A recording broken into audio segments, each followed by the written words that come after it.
perkuliahan mata kuliah Teknik Reportase dan Berita Investigasi serta Seminar. Bersama saya Melisa, inilah informasi hari ini.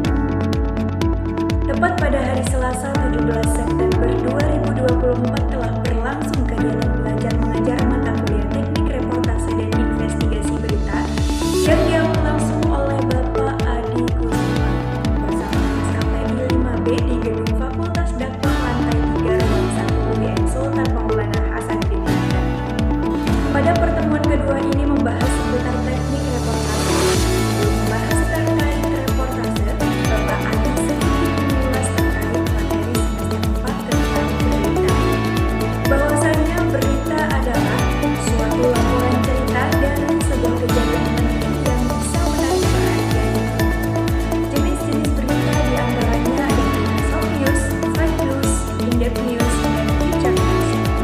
Berita juga memiliki nilai-nilai, diantaranya magnitudo yang artinya menggemparkan, seiring artinya tepat, aktual yang artinya terbaru, impact yang artinya berdampak, isomers yang artinya di luar nalar, human interest yang artinya kemanusiaan, konflik yang artinya konflik, surprising yang artinya kejutan, seks yang artinya berita mengandung tentang pemerkosaan, informasi yang artinya setiap berita mengandung informasi. Suatu tulisan bisa dikatakan berita bila memenuhi syarat-syarat berita. Yang pertama aktual, faktual, menarik, penting, dan independen.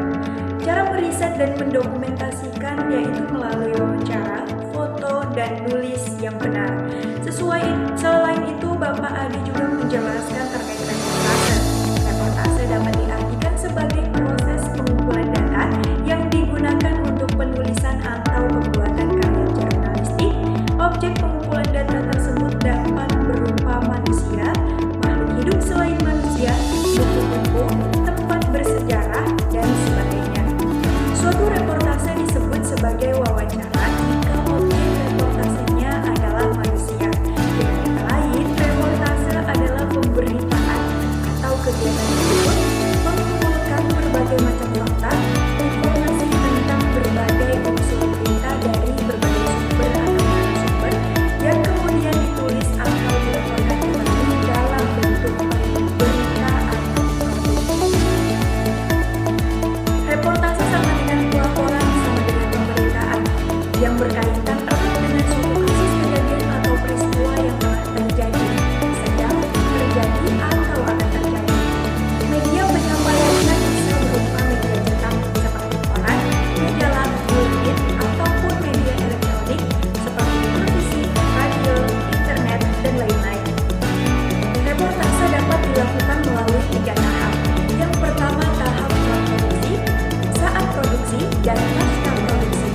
Praproduksi meliputi perencanaan liputan, yaitu segala macam aktivitas perancang mendesain liputan jurnalistik. Kedua, rapat perencanaan liputan atau rapat produksi yang dipimpin langsung oleh penanggung jawab media.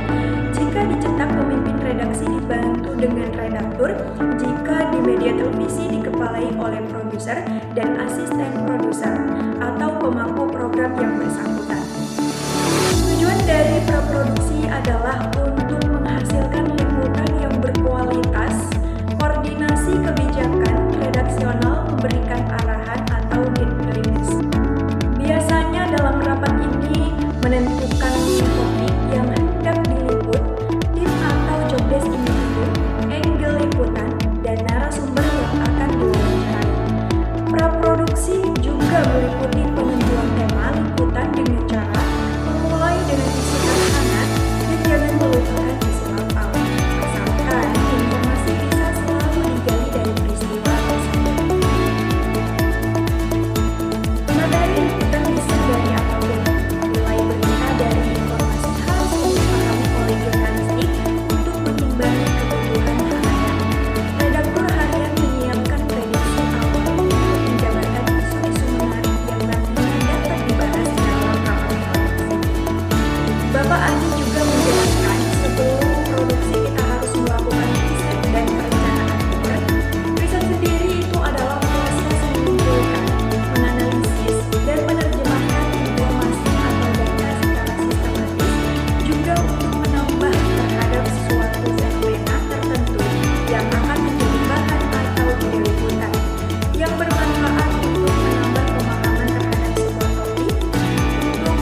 dalam riset, semakin baik dalam peliputan sumber dalam peliputan.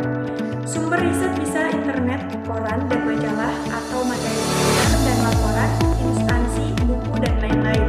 Hasil dari riset dapat menjadi outline atau garis besar liputan yang berupa latar belakang permasalahan, arah liputan, kebutuhan materi, gambar, data, visual, foto, dan sebagainya. Juga menentukan narasumber yang diperlukan. Riset lapangan diperlukan untuk menyiasati berbagai macam ketidaksesuaian di lapangan dari prediksi sebelumnya. Tahap selanjutnya adalah tahap produksi, yaitu menentukan apa itu narasumber. Narasumber adalah sebagai sumber berita. Narasumber dapat berasal dari berbagai tambahan yang dapat membantu melengkapi liputan. Narasumber dapat diartikan sebagai pelaku atau orang terdekat yang dapat dimintai keterangan.